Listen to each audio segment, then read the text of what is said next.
தமிழகத்தை பொறுத்தவரை வடகிழக்கு பருவமழையானது தீவிரமடைந்து வருகிறது. இதனால் வருகிற நாட்களில் கன முதல் மிக கனமழையானது பதிவாக வாய்ப்புள்ளது. தென்கிழக்கு அரபிக்கடல் பகுதிகளில் ஒரு வளிமண்டல கீழடுக்கு சுழற்சி நிலவுகிறது. பூமத்திய ரேகையை ஒட்டிய இந்திய பெருங்கடல் மற்றும் அதனை ஒட்டிய குமரிக்கடல் பகுதிகளில் மேல் ஒரு வளிமண்டல கீழடுக்கு சுழற்சி நிலவுகிறது. தெற்கு அந்தமான் கடல் மற்றும் அதனை ஒட்டிய பகுதிகளில் மேல் ஒரு நிலவிய வளிமண்டல மேலடுக்கு சுழற்சியின் காரணமாகவே ஜலசந்தி மற்றும் அதனை ஒட்டிய தெற்கு அந்தமான் கடல் பகுதிகளில் ஒரு காற்றழுத்த தாழ்வு பகுதி உருவாகியது. இது மேற்கு மற்றும் வடமேற்கு திசையில் நகர்ந்து 24ஆம் தேதி தென்கிழக்கு வங்கக்கடல் பகுதிகளில் காற்றழுத்த தாழ்வு மண்டலமாக வலும் பெற்று அதுக்கடுத்த 48 மணி நேரத்தில் மேற்கு மற்றும் வடமேற்கு திசையில் தொடர்ந்து நகர்ந்து தென்மேற்கு வங்கக்கடல் பகுதிகளில் மேலும் வலும் பெறக்கூடும். இதன் காரணமாகவே வருகிற நாட்களில் கனமழையானது தீவிரமடைய வாய்ப்புள்ளது தமிழ்நாட்டில். தேதிக்கு நல்லா நோட் பண்ணிக்கோங்க. 23ஆம் தேதி தமிழகத்தில் ஒரு சில இடங்களிலும் புதுவை மற்றும் காரைக்கால் பகுதிகளிலும் இடி மின்னலுடன் கூடிய லேசான மழை முதல் மிதமான மழை பெய்யக்கூடும். கனமழை பெய்யக்கூடிய மாவட்டங்கள் கன்னியாகுமரி, திருநெல்வேலி, தென்காசி, தூத்துக்குடி, ராமநாதபுரம், சிவகங்கை, விருதுநகர், மதுரை, அரியலூர், கள்ளக்குறிச்சி, புதுக்கோட்டை, தஞ்சாவூர், திருவாரூர், நாகப்பட்டினம், மயிலாடுதுறை, கடலூர் மாவட்டங்களில் ஓரிரு இடங்களிலும் புதுவை மற்றும் காரைக்கால் பகுதிகளிலும் கனமழை பெய்ய வாய்ப்புள்ளது. 24ஆம் தேதி தமிழகத்தில் ஒரு சில இடங்களிலும் புதுவை மற்றும் காரைக்கால் பகுதிகளிலும் இடி மின்னலுடன் கூடிய லேசான மழை முதல் மிதமான மழை பெய்யக்கூடும். கனமழை பெய்யக்கூடிய மாவட்டங்கள் கன்னியாகுமரி, திருநெல்வேலி, தூத்துக்குடி, தென்காசி, ராமநாதபுரம், விருதுநகர், புதுக்கோட்டை, தஞ்சாவூர், திருவாரூர், நாகப்பட்டினம், மயிலாடுதுறை மாவட்டங்களில் ஓரிரு இடங்களிலும் காரைக்கால் பகுதிகளிலும் கனமழை பெய்ய வாய்ப்புள்ளது. 25ஆம் தேதி தமிழகத்தில் ஓரிரு இடங்களிலும் புதுவை மற்றும் காரைக்கால் பகுதிகளிலும் இடி மின்னலுடன் கூடிய லேசான மழை முதல் மிதமான மழை பெய்யக்கூடும். கனமழை பெய்யக்கூடிய மாவட்டங்கள் கன்னியாகுமரி, திருநெல்வேலி, தூத்துக்குடி மற்றும் ராமநாதபுரம் மாவட்டங்களில் ஓரிரு இடங்களிலும் காரைக்கால் பகுதிகளிலும் கனமழை பெய்ய வாய்ப்புள்ளது.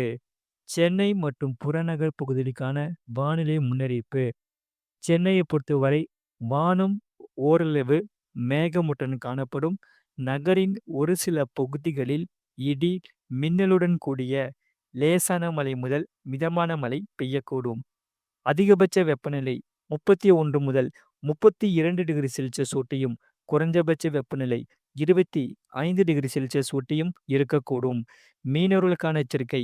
தமிழக கடலோர பகுதிகளில் 24ஆம் தேதி வரை தென் தமிழக கடலோர பகுதிகள், மன்னார் வளைகுடா மற்றும் குமரி கடல் பகுதிகளில் இந்த சூறாவளி காற்றானது மணிக்கு 35 முதல் 45 கிலோமீட்டர் வேகத்திலும் இடையிடையே 55 கிலோமீட்டர் வேகத்திலும் வீசக்கூடும். 25ஆம் தேதி முதல் 26ஆம் தேதி வரை தமிழக கடலோர பகுதிகள், மன்னார் வளைகுடா மற்றும் குமரி கடல் பகுதிகளில் சூறாவளி காற்றானது மணிக்கு 40 முதல் 50 கிலோமீட்டர் வேகத்திலும் இடையிடையே 60 கிலோமீட்டர் வேகத்திலும் வீசக்கூடும். வங்கக்கடல் பகுதிகளில் 23ஆம் தேதி அந்தமான் கடல் பகுதிகள், தென்கிழக்கு மற்றும் அதனை ஒட்டிய தென்மேற்கு வங்கக்கடல் பகுதிகளில் சூறாவளி காற்றானது மணிக்கு 35 முதல் 45 கிலோமீட்டர் வேகத்திலும் இடையிடையே 55 கிலோமீட்டர் வேகத்திலும் வீசக்கூடும். 24ஆம் தேதி தெற்கு அந்தமான் கடல் பகுதிகளில் சூறாவளி காற்றானது மணிக்கு 45 முதல் 55 கிலோமீட்டர் வேகத்திலும் இடையிடையே 65 கிலோமீட்டர் வேகத்திலும் வீசுவதற்கான வாய்ப்புகள் உண்டு. 25ஆம் தேதியன்று தெற்கு அந்தமான் கடல் பகுதிகள் மற்றும் அதனை ஒட்டிய தென்கிழக்கு வங்கக்கடல் பகுதிகளில் சூறாவளி காற்றானது மணிக்கு 45 முதல் 55 கிலோமீட்டர் வேகத்திலும் இடையிடையே 65 கிலோமீட்டர் வேகத்திலும் வீசக்கூடும். தெற்கு மற்றும் அதனை ஒட்டிய மத்திய வங்கக்கடல் பகுதிகளில் சூறாவளி காற்றானது மணிக்கு 40 முதல் 50 கிலோமீட்டர் வேகத்திலும், இடையிடையே 60 கிலோமீட்டர் வேகத்திலும் வீசக்கூடும். அரபிக்கடல் பகுதிகளில் 24ஆம் தேதி வரை கேரளா கடலோர பகுதிகள் மற்றும் லட்சத்தீவு பகுதிகளில் சூறாவளி காற்றானது மணிக்கு 35 முதல் 45 கிலோமீட்டர் வேகத்திலும், இடையிடையே 55 கிலோமீட்டர் வேகத்திலும் வீசக்கூடும். 25ஆம் தேதி முதல் 26ஆம் தேதி வரை எச்சரிக்கை ஏதும் இல்லை. மேற்குறிப்பிட்ட நாட்களில் மீனவர்கள் இப்பகுதிகளுக்கு செல்ல வேண்டாம் என்று அறிவுறுத்தப்படுகிறார்கள். ஆழ்கடலில் உள்ள மீனவர்கள் 24ஆம் தேதிக்குள் கரைக்கு திரும்புமாறு அறிவுறுத்தப்படுகிறார்கள். மறக்காம நீங்க லைக் பண்ணிக்கோங்க, சப்ஸ்கிரைப் பண்ணிக்கோங்க. இனி வருகிற நாட்களில் படிப்படியாக கனமழையானது அதிகரிக்க வாய்ப்புள்ளது. அதே சமயம் இந்த மாத இறுதியில் ஒரு புயல் ஒன்று காத்திருக்கிறது. அந்த புயலானது சென்னையை நோக்கி நகருமா, நகராதா சொல்லி இனி அடுத்து வரக்கூடிய நாட்களில் உங்களுக்கு அறிவிக்கப்படும். கடந்த 24 மணி நேரத்தில் பதிவான மழையின் அளவு திருநெல்வேலி மாவட்டம் ஊத்து 12 சென்டிமீட்டர் பதிவாகியுள்ளது. திருநெல்வேலி மாவட்டம் நாலுமுக்கு 11 சென்டிமீட்டர் பதிவாகியுள்ளது. திருநெல்வேலி மாவட்டம் மாஞ்சோலை, காக்காட்சி தலா 9 சென்டிமீட்டர் பதிவாகியுள்ளது. கன்னியாகுமரி மாவட்டம் மயிலாடி 7 சென்டிமீட்டர் பதிவாகியுள்ளது. சிவகங்கை, கன்னியாகுமரி மாவட்டம் தலா 6 சென்டிமீட்டர் பதிவாகியுள்ளது. கடலூர் மாவட்டம் லால்பேட்டை, கன்னியாகுமரி மாவட்டம் கொட்டாரம், திருவள்ளூர் மாவட்டம் ஆவடி, கடலூர் மாவட்டம் குறிஞ்சிப்பாடி தலா 4 சென்டிமீட்டர் பதிவாகியுள்ளது. தூத்துக்குடி மாவட்டம் ஸ்ரீவைகுண்டம், புதுச்சேரி, தூத்துக்குடி மாவட்டம் ஒட்டப்பிராணம், காஞ்சிபுரம் மாவட்டம் ஏசிஎஸ் மருத்துவக் கல்லூரி ஏஆர்ஜி, விழுப்புரம் மாவட்டம், திண்டுக்கல் மாவட்டம் வேடசந்தூர், விழுப்புரம் மாவட்டம் வளவனூர், திருவள்ளூர் மாவட்டம் பொன்னேரி, கன்னியாகுமரி மாவட்டம் பாலமூர், பெரம்பலூர் மாவட்டம் செட்டிக்குளம், திண்டுக்கல் மாவட்டம் வேடசந்தூர், கள்ளக்குறிச்சி மாவட்டம் அரியலூர், ராமநாதபுரம் மாவட்டம் தொண்டி, தூத்துக்குடி மாவட்டம் தூத்துக்குடி விமான நிலையம் தலா 3 சென்டிமீட்டர் பதிவாகியுள்ளது.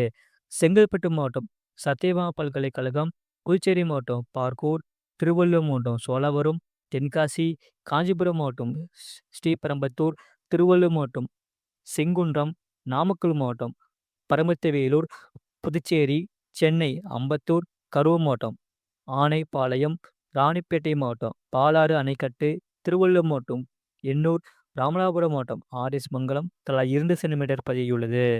பெரம்பலூர் மாவட்டம் வேப்பத்தட்டை, சென்னை சிடி மருத்துவமனை தண்டையார்பேட்டை, கடலூர் மாவட்டம் தொழுதூர், அரியலூர் மாவட்டம் அரியலூர் பிடிஓ, தூத்துக்குடி மாவட்டம் கயத்தார், கரூர் மாவட்டம் கிருஷ்ணராயபுரம், சேலம் மாவட்டம் கங்கவள்ளி, கன்னியாகுமரி மாவட்டம் சூரலக்கோடு, திண்டுக்கல் மாவட்டம் திண்டுக்கல், தஞ்சாவூர் மாவட்டம் ஐயம்பேட்டை, தூத்துக்குடி மாவட்டம் விளாத்திக்குளம், திருநெல்வேலி மாவட்டம் சேர்வலாறு அணை, கோயம்புத்தூர் மாவட்டம் சின்னக்கல்லார், நாமக்கல், தஞ்சாவூர் மாவட்டம் பூதலூர், திருப்பூர் மாவட்டம் உடுமலைப்பேட்டை, கடலூர் மாவட்டம் விருதாச்சலம், நாமக்கல் மாவட்டம் மங்களபுரம், தென்காசி மாவட்டம் குண்டாறு அணை, நாகப்பட்டினம், கன்னியாகுமரி மாவட்டம் தக்கலை, சென்னை நுங்கம்பாக்கம், திருவண்ணாமலை மாவட்டம் செய்யார் ஏஆர்ஜி தலா 1 சென்டிமீட்டர் பதிவாகியுள்ளது.